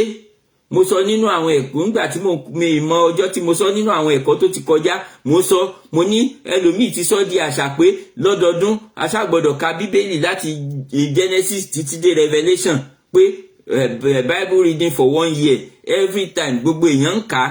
Wọ́n á ní fásì mẹ́ta, àbí wọ́n á ní chapter mẹ́ta, bóyá 4, bóyá 5 náà ń kà lójoojúmọ́. Wọ́n á kà á láti Genesis títí dé Ìfihàn ní odidi ọdún kan. Ṣùgbọ́n nígbà tí ọdún bá parí, ẹ jẹ́ ká béèrè nínú gbogbo nǹkan tán kà fún odidi ọdún kan yẹn mélòó la wá múlò ńbẹ̀. So kì í ṣe pé ká kàn máa kà á lásán. Ẹ má jẹ́ ká sọ di habit. Some people have turned it to habit. Reading the Bible daily for a year, they have turned it to habit. But that is not the major thing we are talking about that is necessary. But for you to do what according to what you have read in the Bible, that is the major thing. Tó bá jẹ́ pé chapter kan péré la lè kà, tó bá jẹ́ fásì bíi 5-6 la lè kà, tó bá jẹ́ pa kà tá dẹ̀ wo nǹkan tó wà ńbẹ̀, tá dẹ̀ fi sí ìṣe lénìí, tá jẹ́ kó kúrò lọ́kàn wa. Tó bá tún dọ̀la tó bá jẹ́ 2 péré la lè kà, tá a dẹ̀ mú nǹkan tó wà nínú méjì yẹn lò, ìyẹn gangan ni wọ́n ń pè ní ẹni tó ka ọ̀rọ̀ Ọlọ́run. So ọ̀nà yẹn la lè fi bá Ọlọ́run rìn. Ìwé mímọ́ wà ńbẹ̀ láti máa darí wa, láti máa tọ́ wa sọ́nà, láti máa kọ́ wa, láti máa darí wa ní gbogbo ọ̀nà. Ìwé mímọ́ wà ńbẹ̀ fún ìyẹn. Ṣùgbọ́n tá a bá ti wá ká mú lò bó ṣe tọ́, kò ní lè tọ́ wa sọ́nà. Ìdí nìyẹn tí wọ́n á fi sọ pé ó dẹ̀ pé rẹ̀ ní pásítọ̀, ṣó wá yẹ kó lè ṣe báyìí. Ebi bíṣọ̀bù náà pé ẹni, ṣe bí rẹ́fẹ̀rẹ̀ náà pé ẹni, ṣó yẹ kó lè hùwà báyìí. Ó máa hùwà bẹ́ẹ̀ o, torí pé kíni? Torí pé ohun tí ó yẹ kó ní òye nínú ẹ̀ kò ní òye nínú ẹ̀. Èèyàn lè jẹ́ pásítọ̀ kó máa wàásù ọ̀rọ̀ Ọlọ́run fáwọn èèyàn tóun gangan ò bá fi sí ìṣe nínú ayé ẹ̀, ó máa hùwà bẹ́ẹ̀. Ìbá jẹ́ archbishop kó jò ń lọ lórí gbogbo ìyẹ̀sìn gbogbo àgbáyé, tó bá ń sọ fáwọn èèyàn tí ò bá fi sínú ìṣe nínú ayé tara ẹ̀, kò sí bó ṣe fẹ́ ṣe. Ọlọ́run á ràn wá lọ́wọ́ lórúkọ Jésù. Oore ọ̀fẹ́ àti agbára tá ò fi rìn bó ti tọ́ Ọlọ́run á fi fún wa o. Ẹ jẹ́ ká wo ẹ̀kọ́ tí a rí kọ́ kejì yẹn, lesson derived number 2. Jesus teaches us to trust God's plan even in uncertain time, and to see that rejection can serve his purpose, giving us comfort and direction. Ká máa ṣe kíni? Kí a máa nígbàgbọ́ nínú ọ̀rọ̀ Ọlọ́run àti ìlàkalẹ̀ tí Ọlọ́run gbé kalẹ̀ fún wa. A gbọ́dọ̀ gbẹ́kẹ̀lé ètò Ọlọ́run, ohun tó ti làálẹ̀ fún wa yẹn, a gbọ́dọ̀ dúró nínú ẹ̀. Ká fi gbogbo ọkàn wa gbẹ́kẹ̀lé, ká gbàgbọ́ wípé ó ti sọ nínú ọ̀rọ̀ rẹ̀. Ṣùgbọ́n kí ló lè mú kéèyàn ní ìgbàgbọ́? Ẹni tí ò bá ti fàyè ẹ̀ fún Jésù kò lè gba ọ̀rọ̀ Ọlọ́run gbọ́ o. Ohun tí ọ̀rọ̀ Ọlọ́run sọ kò lè yé débi tí ó máa gbàgbọ́. A nílò láti kọ́kọ́ fi ayé wa fún Jésù. Ohun àkọ́kọ́ nìyẹn o. Tí èèyàn bá ti fàyè ẹ̀ fún Jésù, yóò gba ẹ̀mí mímọ́. Ẹ̀mí mímọ́ ló máa ràn wá lọ́wọ́ nínú ohun gbogbo tá a bá ń ṣe níwájú Ọlọ́run. Ẹ̀mí mímọ́ ló máa fún wa ní òye. Ẹ̀mí mímọ́ ló máa ràn wá lọ́wọ́. Ìdí nìyẹn tá a fi nílò ẹ̀mí mímọ́.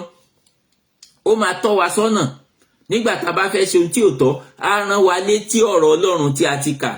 So ọ̀pọ̀lọpọ̀ lénìí ẹlòmíì lè jẹ́ pásítọ̀ ṣùgbọ́n tí ò ní ẹ̀mí mímọ́.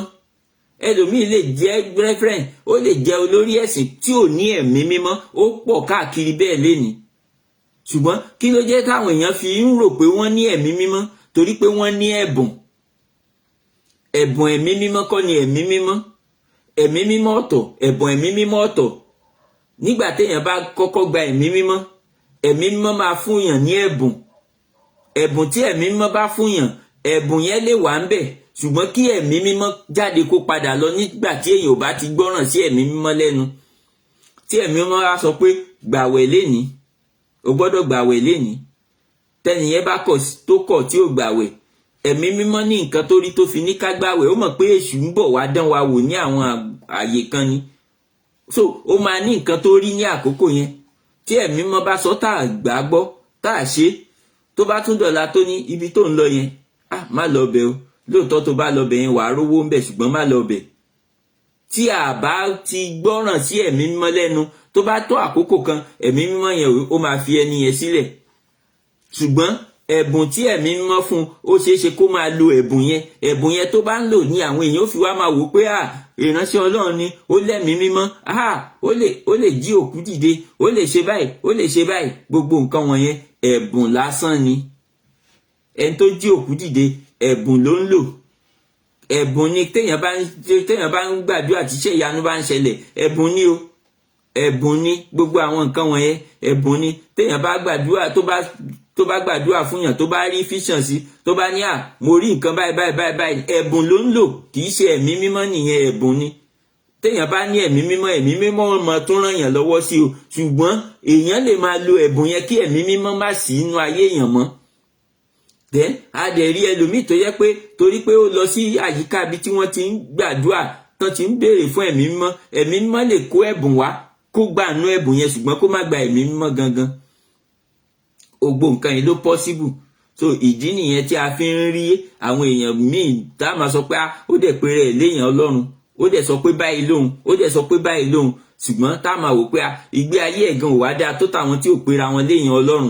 Ẹ̀mí mímọ́ ò sí inú ayé wọn mọ́ ni o. ó ti dágbére fún wọn. Tàbí pé ẹlòmíì wà ẹ̀mí mímọ́ yẹn ò tí ì dágbére ṣùgbọ́n kò gbọ́ràn sí ẹ̀mí mímọ́ yẹn lẹ́nu. Irú ẹni bẹ́ẹ̀ ó sì máa padà dágbére fún náà ni. Torí pé téèyàn ò bá ti gbọ́ràn sí ẹ̀mí mímọ́ lẹ́nu tó bá tó àkókò kan ó máa fìyàn sílẹ̀. So ó lè ní ẹ̀mí mímọ́ ṣùgbọ́n kó má gbọ́ràn sí ẹ̀mí mímọ́ lẹ́nu torí ẹ̀mí mímọ́ máa tọ́ wa sọ́nà.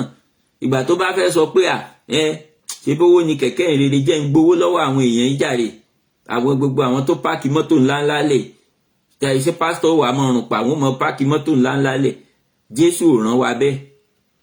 Gbogbo àwọn tó wá síwájú Jésù ńgbà tí Jésù ń wàásù tó ń ṣiṣẹ́ ìwòsàn, gbogbo àwọn tó wá síwájú ẹ̀ èèyàn ńláńlá wà nínú wọn ṣùgbọ́n mélòó ni Jésù béèrè owó lọ́wọ́ wọn? Kò sọ pé kán lọ kówó wá, kò sọ pé kán mú nǹkan kan wá, ṣùgbọ́n ó ń ṣiṣẹ́ ìránṣẹ́ yẹn lọ ni.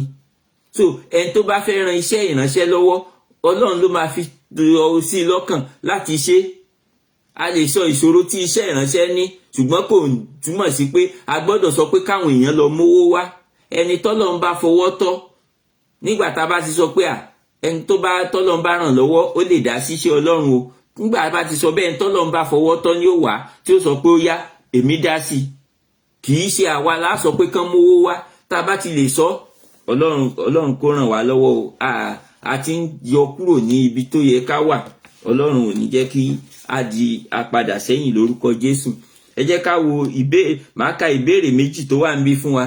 Àwa tá bá fẹ́ dáhùn ẹ̀ a lè type ẹ̀ sórí nínú comment láti send ẹ̀ sí wa ká dáhùn ìbéèrè yẹn àwa tá bá fẹ́ dáhùn ẹ̀. Ṣùgbọ́n máa ka ìbéèrè yẹn fún wa. A lè lọ mọ dáhùn ẹ̀ nílé nígbà tá bá wà nílé. Ọlọ́run á ràn wá lọ́wọ́ lórúkọ Jésù. Ẹ jẹ́ n kọ́kọ́ kà ní English kí n tó wá kà ní Yorùbá. Question 1.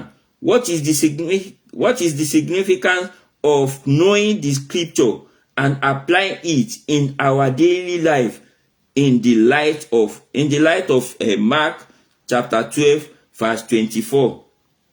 So tabaloka Mark, if you can read that Mark chapter 12 verse 24 and you can answer that question. Let me read the question once again.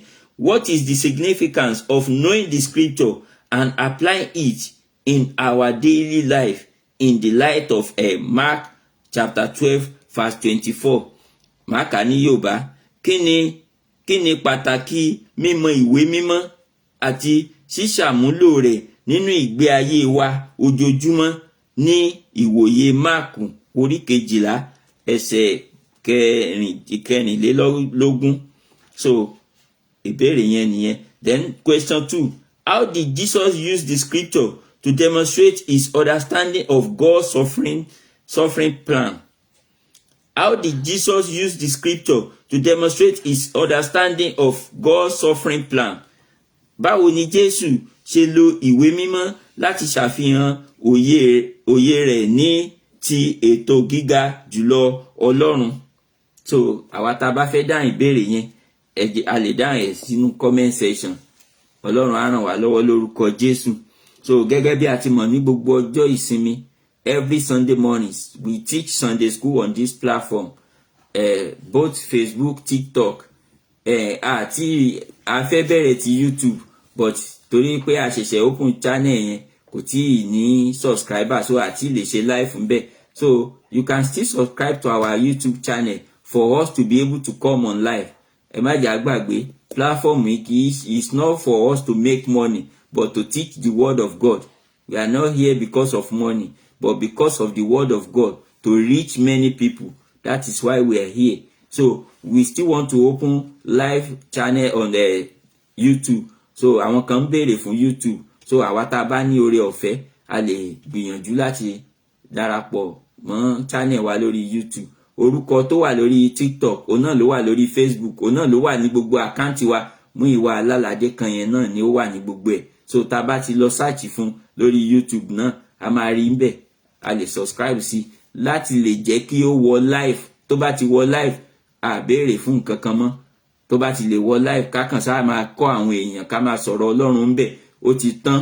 A béèrè fún a lè pé à ń wá kó di 100,000 kó di 10,000. No, ohun tó máa gbé wa wọ live ńbẹ̀ nìkan là ń wá.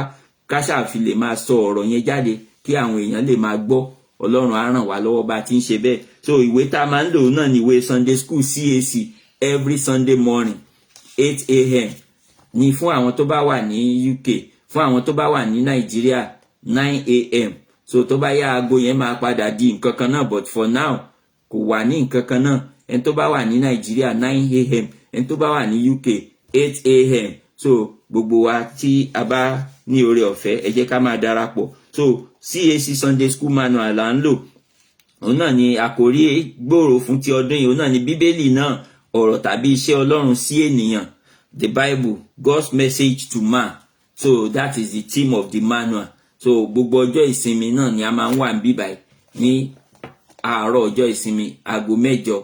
A kí gbogbo àwa ènìyàn Ọlọ́run tí a darapọ̀ lénìí.